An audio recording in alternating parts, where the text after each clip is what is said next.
Hi, my name is Chris Rubio, and welcome to your new favorite show on the NGBN.TV network, Decades. This is the show where, man, in their 50s, 60s, 40s, 30s, and 20s, we all get together. We have conversations about things you normally wouldn't talk about. We're going to have a good one today. Let me bring in co-host, producer, director, writer. We also don't, he has many other jobs, but we don't know what he really does. Give it up for Ed McAndrew, not McAndrews. We call him Sub 60 Ed. What is up, my man? What is up, Rubio? Just back here making the meatloaf. So got a great show. Looking forward to it tonight. So without further ado, let's get this thing rolling. I'm going to start from young to old, since we have a new 20-year-old with us because Cruz is faking that he's working. We've got Charles Wallace Jr. He's 25 years old. He'll obviously be representing the 20s. He's from Philly. He is a two-time wiffle ball champion. That's debatable because I would strike him out. And he's valiantly fighting through a sprained ankle to be here tonight. Charles Wallace, or I'm going to call you Charles. Welcome, my man. Hey, Chris. Thanks for having me. Happy to be here.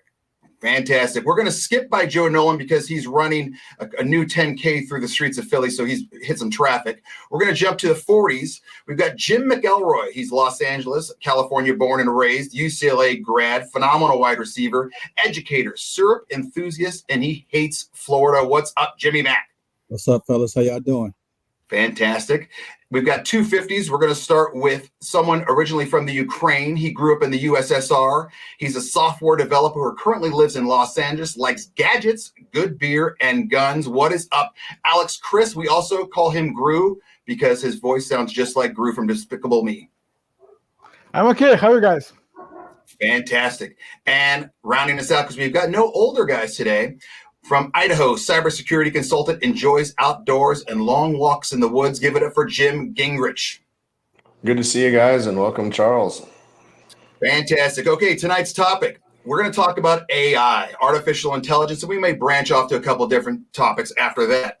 I think with artificial intelligence, it's one of those things that everyone saw the first Terminator and we kind of saw it as, oh, okay, wow, this could happen. Wink, wink, wink. It's never going to happen. Or if it's going to happen, it's going to be the year 3542 or something like that.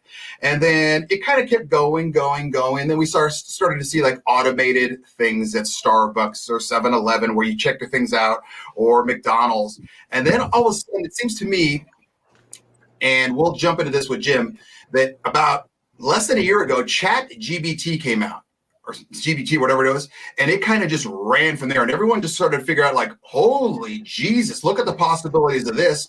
And then you find out it's feeding itself. And someone like Jimmy Mack, who's a teacher, this is going to be a code red for these guys, because you could write to say, I want to report on Jimmy Mack, UCLA football player, and brrr, there's a 15-page report on Jimmy Mack, UCLA football player. And how is someone like him going to be able to decipher what's real from what's AI? So, Jim, are we on a real slippery slope right here, my man? Because you're the computer guy. I am, but AI and programming is a little beyond what I do, but it is slippery. There's pros and cons, right? It's nice. I used ChatGPT to write a resignation letter because I didn't feel like doing it and didn't really care about the company. I wrote it perfectly, didn't have to adjust it. I looked up Ruby, long snapping wasn't there. So, that's probably a con, but there's definitely some downsides. It lacks creativity. It takes everything from the past, so it can't look forward. So it lacks creativity. There's military applications that could happen making decisions because it's going to make decisions based on logic, not feeling. So, it'll be, in some ways, it could be like a psychopath. There's a story about the guy comes into a hospital, nobody knows him, he's homeless, vagrant. And the same doctor's got 5 patients that need organs, and this guy, has all the right organs. Well, if you take the psychopath test, you'd go, well, hell, that's easy math. Take this guy's organs and save 5 people because nobody knows who he is. So you could run into some issues like that. They use logic and numbers. They don't have the human factor. All right, Jimmy Mack, I'm going to jump right to you because you being the teacher, you assign your kids a 5-page report on the history of Los Angeles. How are you going to figure this out? I mean, this seems to be like a damn nightmare. First, you went through cell phones in class, and now you've got this. Well, first off, we've been dealing with artificial intelligence for a long time. If you talk to anybody with a USC degree, that's artificial intelligence right there. So, figure it out. I always had to where in my classroom, we take notes, and you're going to basically not recite the notes back when you're doing your essays and stuff like that, but you would have to expound on the things that I teach. I've had kids hit the internet and try to plagiarize, and they would write stuff that we never even talked about. So I know they cheated. I figured out, hey, you didn't get that because they'll just write an answer. And they will not expound on it. And I always tell them, you're going to add something new, expound on it. So like James said, it's not going to have any creativity. It's not going to be able to, it's just going to give you a paper with a list of history of things that's being said or that's said about a person or a place or a thing. So for us educators, we'll figure it out because we know I hope good educators will know the capacity of their students, what they can and cannot do. So I don't think it's going to change anything with us. Only thing that we would hate if that something like that was to replace us. That would be the only problem with that, where that thing would teach what we're supposed to be teaching, and that would be the end of us being in the classrooms. Charles Wallace, you're the youngest for the group today, and welcome. This is your first time out here. Your generation seems to be the generation that this is going to impact the most right out of the gate. What do you think about it? I don't know if you guys ever saw the movie WALL-E, where they just have everything's run by robots, and you just got everyone fat and happy and hooked up to the machines. And I feel like that's kind of where we're going with it. And I'll be honest, being someone in his 20s, a lot of people that I know are pretty stupid already. So I think the more we do this with all the AI, we're just going to keep getting dumber and dumber. And some of the guys already touched on it. It lacks creativity, but it lacks soul too. It lacks that person to person, connection. When you automate everything, that's kind of what can happen. And I don't really like it. I got the Snapchat AI that you just kind of mess with it sometimes just to make jokes to my friends. But other than that, I don't touch it. Well, you bring up the WALL-E movie. It's one of those that when you originally saw, you're like, okay, there's no way we're going to become blobs with these screens on our faces. And then you put that combined with Idiocracy. We're living those two movies right now, and it's frightening. Alex, what do you think, Gru? Well, I agree with Charles, but I think one of the benefits of AI, for example, delivery service. Okay, FedEx. Like last week, basically delivered 2 of my packages to wrong buildings around me. So hopefully AI would deliver those things to my building. Okay, and I don't have to hunt my packages throughout the neighborhood. Okay, anymore. Okay, so we're talking about all of this. We're going for this. The benefits are obviously everything's quicker, everything's faster. The negatives you're saying right now, it's got no emotion until it learns how to get emotion. Ed, can you pull up picture number 1? I think this is a big thing that we need to talk about with the negative. That's not it. Ed, focus up back there, my man. Good God. AI exposed jobs employ a higher share of women. So these jobs have more women working. AI is going to not only, obviously, it's going to kill a lot of the workforce, it's going to kill the majority of women jobs. Now, I know we've talked about what is a man, what is a woman, and all that, but let's just put that to the side here. That's good, Ed. You can see where it's just crazy. Like, at some point, someone's got to speak up and say, whoa, we need to throttle this down a little bit because we're taking a lot of jobs. Jimmy Mack's talking about, okay, all of a sudden you're talking to a damn robot in front that knows infinite knowledge. Not that Jimmy Mack does not. But then what if it's hitting the heavy percentage of females? Well, what is your thought on that, James? Well, it already happened to a degree. I think it was Amazon. They were messing around with AI that was filtering candidates, and because of the history that it consumed, its algorithms, it saw that they predominantly had more men, and so they were not getting as many women hired because of that. So they had to balance it and do it, and that's what happens when you feed stuff, information from the past. Then you're going to get results that resemble that. So there's a big push to say AI needs to dedicate part of itself to its research and stuff aligning with human nature. Otherwise, we'll run into that. I mean, you could have a trading bot crash a stock market, or dystopian state like Minority Report, where it's like, I feel Jim's last 6 tweets and his history of violence, he's going to commit a crime. Let's arrest him. So, there's some scary parts to it, but Amazon is the first example of it actually causing that bias that you showed the picture of. Jimmy Mack, you're nodding. I mean, it will become a problem if AI replaced strippers and prostitutes. I mean, that would be tough on the economy for a lot of people. I don't know. So I mean that sucks. That's the algorithm that they're going to follow. And man, I mean, I always, you like artificial intelligence when it comes to our video games and to, what I would like to watch on Netflix. But, when it comes to replacing people out the workforce, that's pretty tough. I mean, I wouldn't want to be replaced because they felt that a 40-year-old white man would do my job better than I would based off an algorithm of they were using that to siphon off education or, get the best candidate. So that would be tough. I mean, I think that anybody would be mad to lose their job because the artificial intelligence decided that you wouldn't be, based off the history of the world, wouldn't be the selected one to do this. So I don't know. I'm not that I don't know, but I wouldn't want that to happen. It's hard enough to get employed as it is, and you wouldn't want to be replaced or have an algorithm tell you that you're not worthy. So I don't know about that in the workplace. Jimmy Mack brings up a very good point, and it was kind of a waka moment with the bringing up the strippers and prostitutes and all that. And we're going to hit on that right after this commercial, Ed. Hello, my name's Ian Hill. And when I'm not training to be the oldest man to play NCAA Division I college football, I'm the CEO of NGBN TV. Our mission's pretty simple. Educate, equip, entertain, support, and inspire men in their 40s, 50s, and 60s. It's a one-stop shop for all that a man in his middle ages needs to be his best. So once you come and join us, come and be a part of NGBN TV. Now back to our show. Welcome back to Decades, your new favorite show on the NGBN.TV network. For Chalice in 20s, Jimmy Mack in his 40s, James Gingrich in his 50s, and Gru in his 50s. We're waiting on Joe Nolan. He's still traversing through the war zone on his 10K. Jimmy Mack brought up AI, strippers, and prostitutes, and we all kind of waka. The thing is, right now, they're already saying that Chalice's generation, they're creating these AI women where you can put in like AI woman, blonde, swimming suit, and it puts this perfection of a blonde in a swimsuit where it looks extremely real.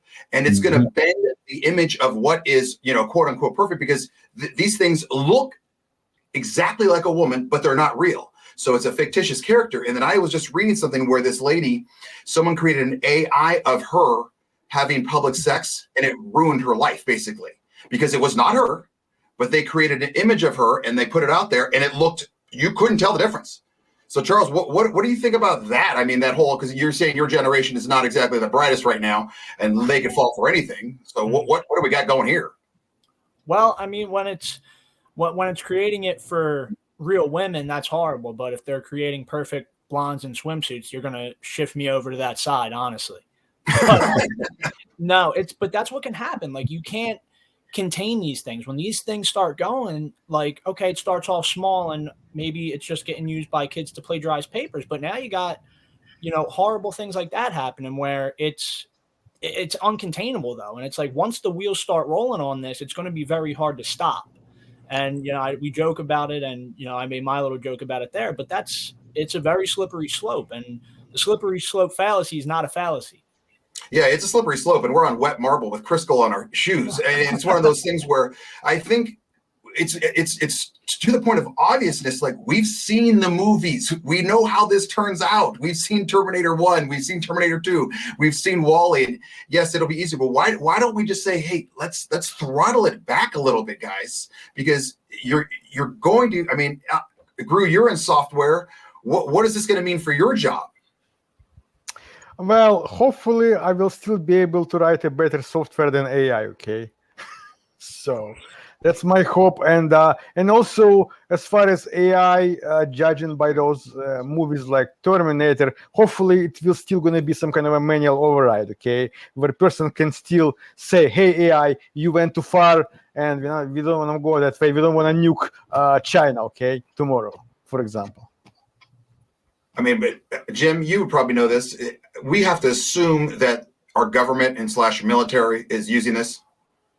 Oh yeah, I mean, they've been working on stuff like this forever. A lot of the quotes I found about AI and machines come from the 70s and 80s. So, whatever we know, there's a lot that we won't know. So it's certainly in use. Jimmy Mack, do you think we're at the point now where we, like Charles said, we're on the slippery slope, or do you think it's at the time where we need to say, let's see what this does for another 2 years, or do we need to start throttling back? We should always start throttling back. Like we've already pointed out some of the issues that it has caused for people in real life, real time. And I think that we have to start throttling it back because, of course, for everything that's supposed to be brought about to help improve humanity, somebody always finds a way to turn it into something that's evil and something that's bad. I feel for that lady that had the artificial intelligence sex tape. That's pretty crazy. I'm quite sure if Kim Kardashian could have did that to save herself a whole lot of time. But not a lot of money. That was the best move of her life. But I just feel that, like, we always invent things that, once again, computers. I mean, who would have thought that there would be hackers, that people would hack into systems and have ransomware and stuff like that? People didn't think about that. So, you always got to understand, like, there's going to always be two branches that's going to happen in history when you invent something, the good and the bad. So we just got to hope that right now we can contain that, find out what's all the bad that can happen. That's how people think about this. What can happen bad? And then say, hey, we gotta make sure that doesn't happen, or let's put a stop to it now. So it's a slippery slope because there's money to be made off of this, but we know that there's also bad and terrible things going to happen in the process. James, you had your finger up. Yeah, I want to go into the boring segment of the program and read a quick quote. The human race might easily permit itself to drift into a position of such dependence on the machines that it would have no practical choice but to accept all of the machine's decisions. As society and the problems that face it become more and more complex and machines become more and more intelligent, people will let machines make more of their decisions simply because machines made decisions will bring better results than the man-made ones. Eventually, a stage may be reached at which decisions necessary to keep the systems running will be so complex that human beings will be incapable of making them intelligently, and that's when the machines will take over. That's from a pretty famous guy named Ted Kaczynski. Okay. Oh, yeah. We all know him. Berkeley grad. All right, good. Very good, Jim. Way to bring the mood down. All right. We're going to go to commercial, and we're going to come back with a new topic. Ed, take us to commercial now that we're all going to, just wallow in it. What are you doing? Everything's fine. Don't adjust your TV. Don't adjust your phone. Don't adjust your iPad. This is still Rubio. I just want to let you know about my other show called The Rubio Method on the NGBN.TV network. It's a show about men's mental health. We're all going through it together, and it's just one of those shows where it's a funny, lighthearted show where I don't know what I'm talking about, but I'm having a good time while I'm doing it. You will have a good time. We've had over 30 episodes, and you can find us at therubiomethod.com. Yes, I promise that commercial will be aired nightly, 24 hours a day. Yeah, okay. Sorry, that was the head of every network requesting that commercial. We are back with NGBN TV and your new favorite show, Decades. My name is Chris Rubio. We've got Jimmy Mack, Gru, James Gingrich, and Chalice. Let's move over to the topic of the day, Hunter Biden. Ed, can you pull up my clip? The first one. Ed, where are you? There we go. Hunter Biden to plead guilty to federal tax and gun crime charges. First son of Hunter Biden has agreed to plead guilty to federal tax charges as part of a deal with the Justice Department that will likely keep him out of jail, according to a court document filed Tuesday. Okay, Ed, did anyone not see this coming? And does anyone not think this is part of a bigger master plan? Charles Wallace, I'll start with you. Charles, what do you think? Honestly, I think if you're shocked by it at this point, you just haven't been paying attention. I think we're living in a world right now where it's clearly a double standard. There's plenty of other things that are more serious that Hunter Biden's been involved in. But of course, he's the president's son. He's going to get a slap on the wrist and brush the more serious things under the rug, as they tend to do. Jimmy Mack, you were nodding. I agree with Chalice. But I was watching CNN today, and they said at this point of time of his chaos that he was smoking crack 10 times every 10 minutes. Like, what in the world? I'm like, how does the president's son get involved in crack? So that was one of the stories that had leaked out or had came out. So it was just like really crazy. Like, we're going to get him on all this other stuff, but not on crack. Like, that's pretty crazy. So it's a lot of stuff that's going to be brushed under the rug. I admit he's probably going to get a slap on the hand. He's not going to do any hard time. But it's politicized, and it's going to not be a matter to the normal man. It's all about the politicians. That's who it really matters with. I mean, yeah, and it's one of those. All of this was on the laptop that they've had for 3 years or 4 years or whatever it was. And the fact of the matter that it was, quote unquote, hidden from social media. You weren't even allowed to talk about it until now. It comes out 3 years later. And I mean, Jim, is the irony just dripping, or what do we got here? Oh, huge. I mean, this isn't something that happened. There's Democratic strategists that are like, hey, guess what? We're going to have to take a hit. Let's tell them we'll plead to this, plead to that. Then we can go out and tell everybody, he paid the price. He's a normal human. But it's complete bullshit. I mean, he's accused of foreign influence peddling, taking and coordinating bribes to the tune of millions of dollars for his father. It's not just his father. Accused of working to shut down the investigation on Burisma. I mean, he has things that he could do decades in jail, and so they want to get him to plea, get it over with, and so they could yell at all the right wing and Republican people, go, hey, it's over, shut up, he was convicted, you went to court. If the judge was here, he'd say, hey, the court found him guilty of this, and that's it, he pled to it. That's how the system works. So it's a nothing burger, as you would say. He's some white privilege, and it's definitely the president's son privilege for sure. Yeah, you kind of wonder where the left is on this, the whole white privilege thing, because I think there was Kodak Black, there was like 4 or 5 guys, Wesley Snipes, there was a whole bunch. Ed, I don't know if I had a picture of that or I just saw it that I sent to you, but there's been so many cases of the exact same thing where, actually, I know where it is now, I had it here saved, where you had Wesley Snipes 3 years in prison for tax evasion. Mike Sorrentino, Jersey Shore, 8 months in prison for tax evasion. Ja Rule, 28 months in prison for tax evasion. Darryl Strawberry, 3 months in prison, 3 months of house arrest for tax evasion. Fat Joe, 4 months in prison for tax evasion. Joe and Teresa Goodis, 4 years and 1 year for federal prison for tax evasion. Heidi Fleiss, 37 months in prison for tax evasion. Chuck Berry, 3 months in prison for tax evasion. Richard Hatch, 51 months in prison for tax evasion. Leona Hemsley, 4 years in prison for tax evasion. Hunter Biden, no jail time.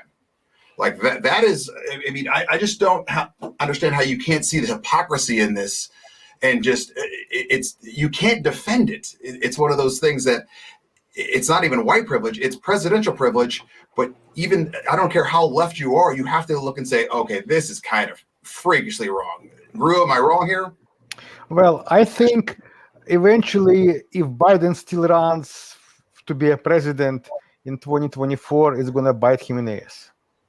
Okay. Jimmy Mack? Well, like you said earlier when we were talking about college, it's not about what you know, it's who you know.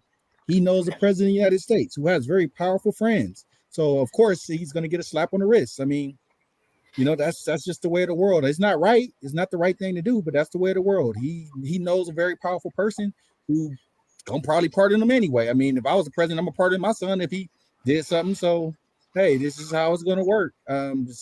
Powerful. This is powerful people problems right here. Powerful people issues. I would agree with that one. Charles? Yeah, I mean, it highlights the hypocrisy even more. Not only are we giving him lighter crimes than what he really should be getting convicted for, he's not even doing the proper time for the crimes that he's committing. And, I'm as white as snow. If I was getting convicted of tax evasion, I wouldn't be able to get a slap on the wrist for it. So I'm not, going to say it's white privilege. It's my dad's the president. I can do whatever I want privilege. And it's just their way of giving me, you, and everybody on the panel a nice big middle finger. And it's one of those things like Jimmy Mack was just saying. It's almost hard to believe that they just didn't let it ride out, convict him, and just let Joey B pardon him. I mean, because any parent is going to just say, yeah, he's a crackhead. Yeah, he did this. Yeah, he's got a bad laptop. Yeah, he doesn't pay his taxes. Yeah, he got a gun when he shouldn't because he's a crackhead, whatever. Joey B is going to pardon him. And everyone's parents going to be like, yeah, he pardoned him. What did you think he's going to let him do? But this brings up my other point of, put your conspiracy hat on. Does it look like, because anyone that's been watching Joey B over the past, obviously 2 years, but lately he's getting worse, where, whether it's walking upstairs, walking downstairs, tripping over a sandbag, the dude can't even read a teleprompter. Biking's a whole nother issue. I mean, we've got problems where he's building out a train from the Indian Ocean to Pittsburgh or something like that, he said. Or, I mean, he's a visionary.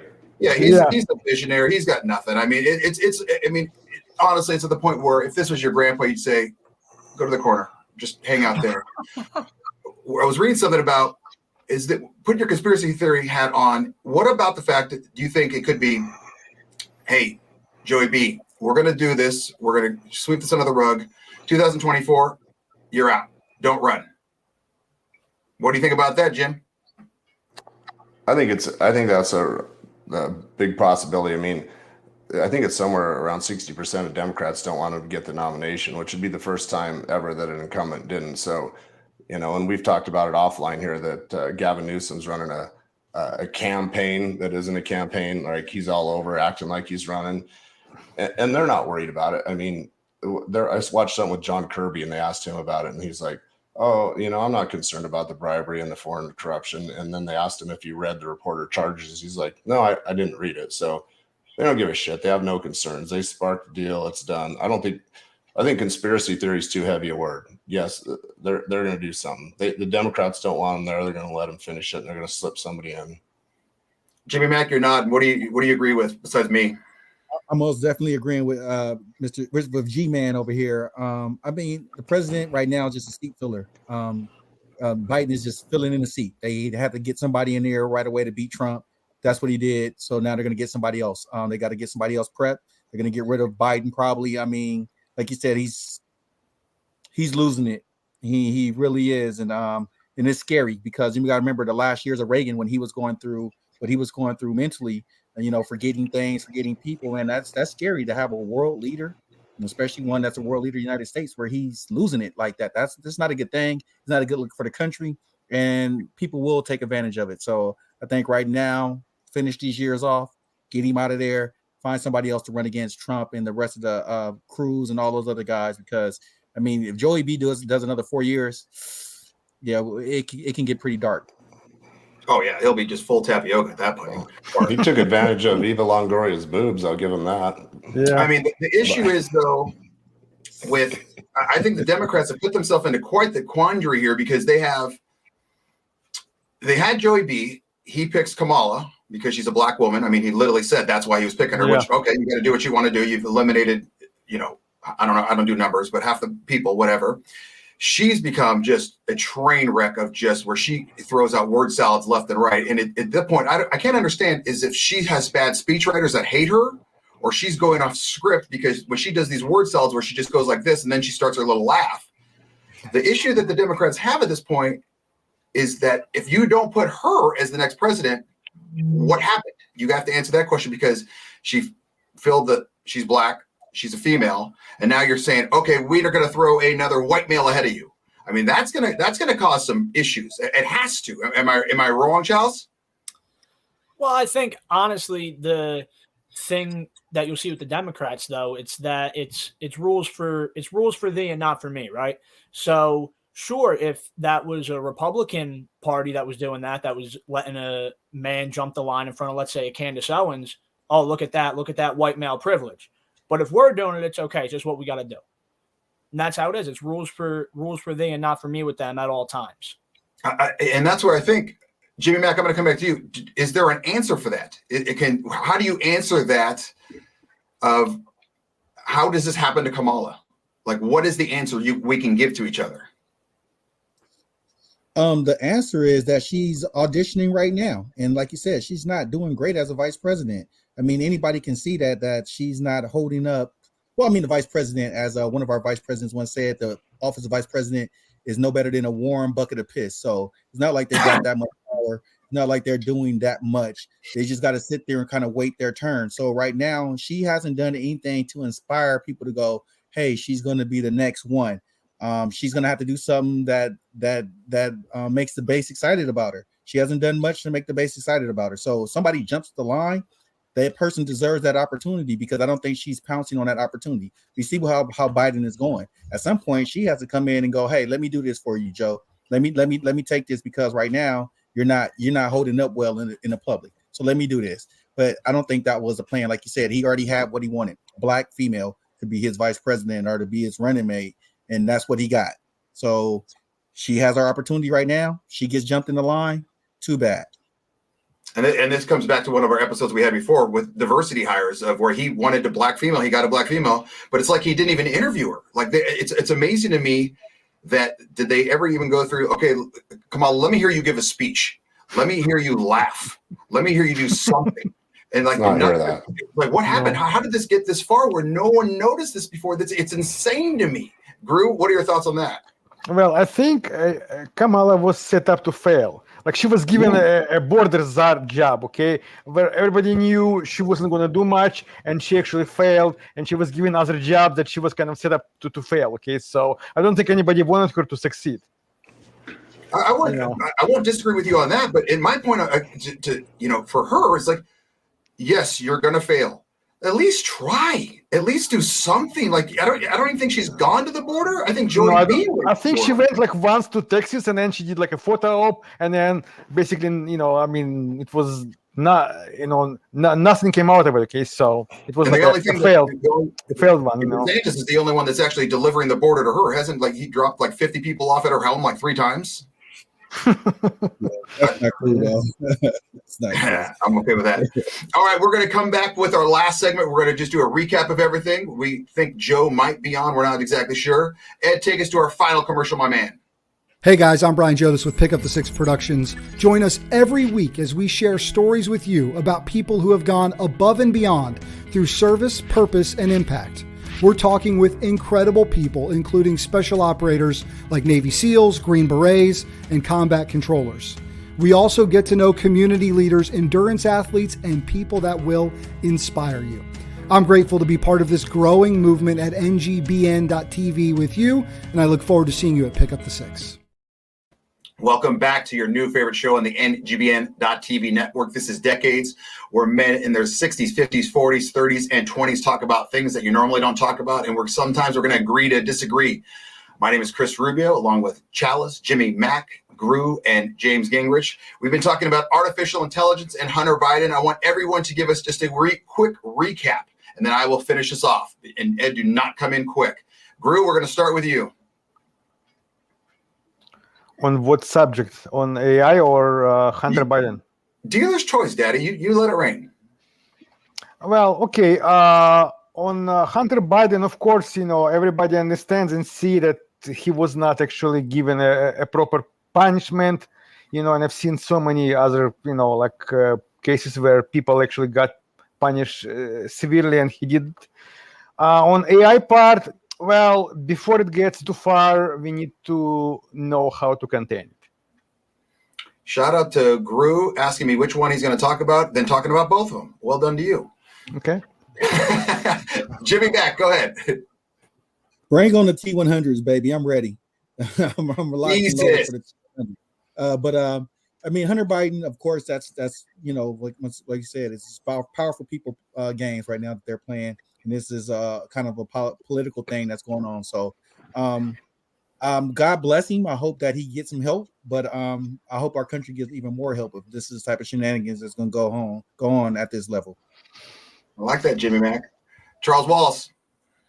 As far as Hunter Biden's concerned, it's the president's my dad's privilege. The president is my dad privilege.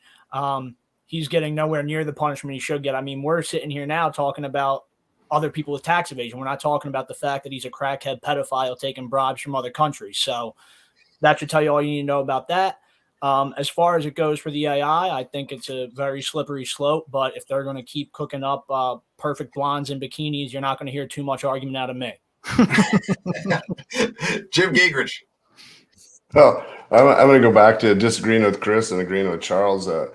They don't give a shit about Kamala. They eat their own. The left has done that with Rogan, Elon, everybody, and they've seen enough stupid even in their party that they're not going to have a problem sliding her out. They will come up with a good reason. They'll slide someone in. Mark my words, we'll be doing a podcast in 2 years with Gavin Newsom or somebody. So on AI, it's got goods and bads. We got to check it. We got to watch it. And we got to, even though that quote was from Ted Kaczynski, we got to monitor it and let our brains keep working or we will get taken over by other stuff for sure.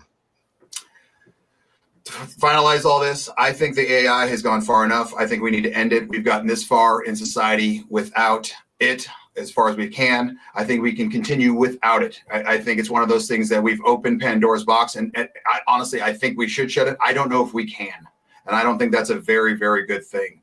Regarding Hunter Biden, I think it's an absolute farce that everyone knew was coming. He will not get help, and I agree with Jimmy Mack. He should, but why? it's one of those things. If I don't get punished for stealing a car, why don't I just keep stealing a car? And so that's the thing where you slap on the wrist. What have we taught this kid? Nothing. He's had, political privilege his entire life. And now his dad is at the highest stage and he's going to go out at the highest stage. This kid's set for life. At this point, they should just make a movie about it and let it rain. All right. Sub 68, stop coming in quick, man. Oh, Joe, right on time. Okay. All right, Joe. Gentlemen, Yeah. thank you for waiting. I appreciate it as always. Second of the show. Ed, who is the winner? And if you say Joe, I'm throwing my camera. Now, actually, it was a hard one this week, but I'm going to give it to Jimmy Mack because he was able to keep his answers short and somewhat concise. Not completely concise, somewhat. Wow. See, am I wrong, or did I think it was going to be Charles because he came out of the gate strong for being a rookie? Wow. Yeah, I think you did a hell of a job. Oh, I'll share my Dallas, winnings you did a with great, Dallas here. You did a great job, but I gotta make him want to earn the brass ring. You got beat by diversity. And homework assignment for everyone. Everyone, this next week, let's try to be on time, Joe Nolan, throughout all our endeavors. Make sure we continue to watch the episodes, share the episodes, and try to have those uncomfortable conversations with people you normally wouldn't have a conversation with. And if you have to, agree to disagree. Cheers, everybody. To Jimmy Mack.